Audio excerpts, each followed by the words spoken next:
مدینے کا بازار تھا۔ گرمی کی شدت اتنی زیادہ تھی کہ لوگ انہیں ڈھال ہو رہے تھے۔ ایک تاجر اپنے ساتھ ایک غلام کو لے کے پریشان کھڑا تھا۔ غلام جو بھی بچا تھا وہ بھی دھوپ میں کھڑا پسینہ پسینہ ہو رہا تھا۔ تاجر کا سارا مال اچھے داموں بک گیا تھا، بس یہ غلام ہی باقی تھا جسے خریدنے میں کوئی بھی دلچسپی نہیں دکھا رہا تھا۔ تاجر سوچ رہا تھا کہ اگر اس غلام کو خرید کر شاید اس نے گھاٹے کا سودا کیا ہے۔ اس نے تو سوچا تھا کہ اچھا منافع ملے گا، لیکن یہاں تو اصل لاگت ملنا بھی دشوار ہو رہا تھا۔ اس نے سوچ لیا تھا کہ اب یہ غلام پوری قیمت پر بھی بکا تو وہ اسے فوراً بیچ دے گا۔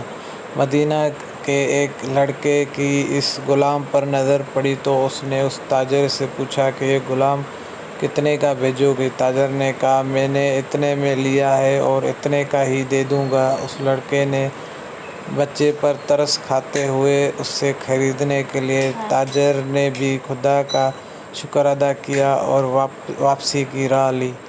مکے سے ابو حذیفہ مدینے آئے تو انہیں بھی اس لڑکے کا قصہ معلوم ہوا۔ لڑکے کی رحم دلی سے متاثر ہو کر انہوں نے اس کے لیے نکاح کا پیغام بھیجا جو قبول کر لیا گیا۔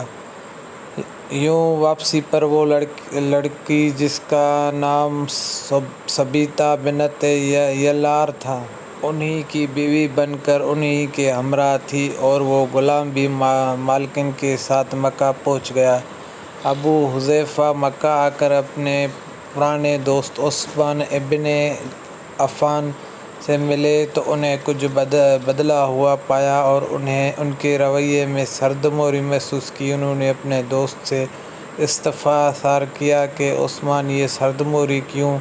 تو عثمان بن عفان نے جواب دیا کہ میں نے اسلام قبول کر لیا اور تم ابھی تک مسلمان نہیں ہوئے، تو اب ہماری دوستی کیسے چل سکتی ہے؟ ابو حذیفہ نے کہا تو پھر مجھے بھی محمد صلی اللہ علیہ وآلہ وسلم کے پاس لے چلو اور اس اسلام میں داخل کر دو جسے تم قبول کر چکے ہو۔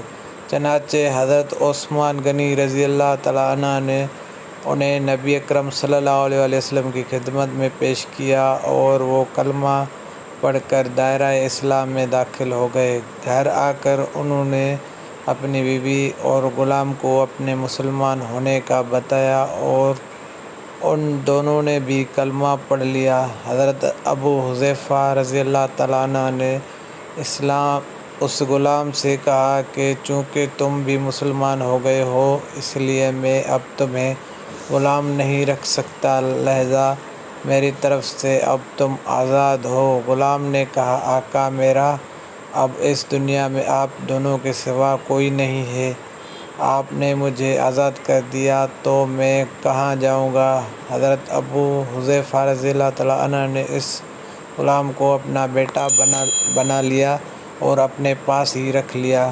غلام نے قرآن پاک سیکھنا شروع کر دیا اور کچھ ہی دنوں میں بہت سا قرآن یاد کر لیا، اور وہ جب قرآن پڑھے تو بہت خوبصورت لہجے میں پڑھتے۔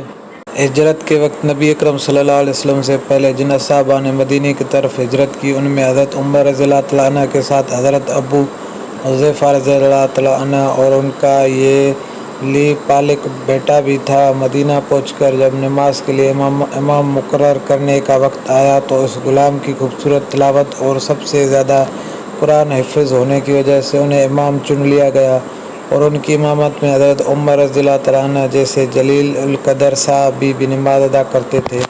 مدینہ کے یہودیوں نے جب انہیں امامت کرواتے دیکھا تو حیران ہو گئے کہ یہ وہی غلام ہے جسے کوئی خریدنے کے لیے تیار نہ تھا۔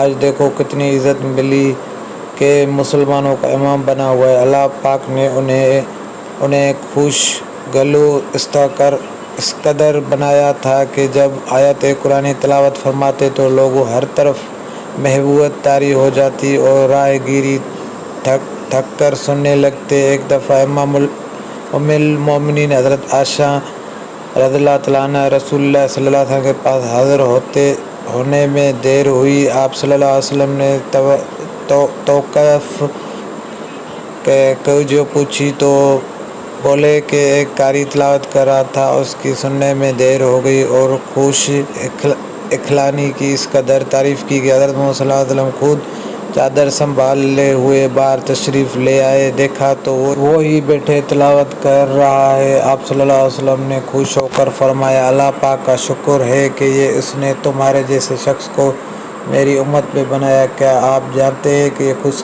قسمت صحابی کون تھا؟ ان کا نام حضرت سالم رضی اللہ تعالیٰ عنہ تھا، جو سالم مولوی ابو حذیفہ رضی اللہ تعالیٰ عنہ کے نام سے مشہور ہوئے تھے۔ انہوں نے جنگ موطا میں جامِ شہادت نوش فرمائی۔ اللہ کی کروڑیں ہو رحمتیں ان پر۔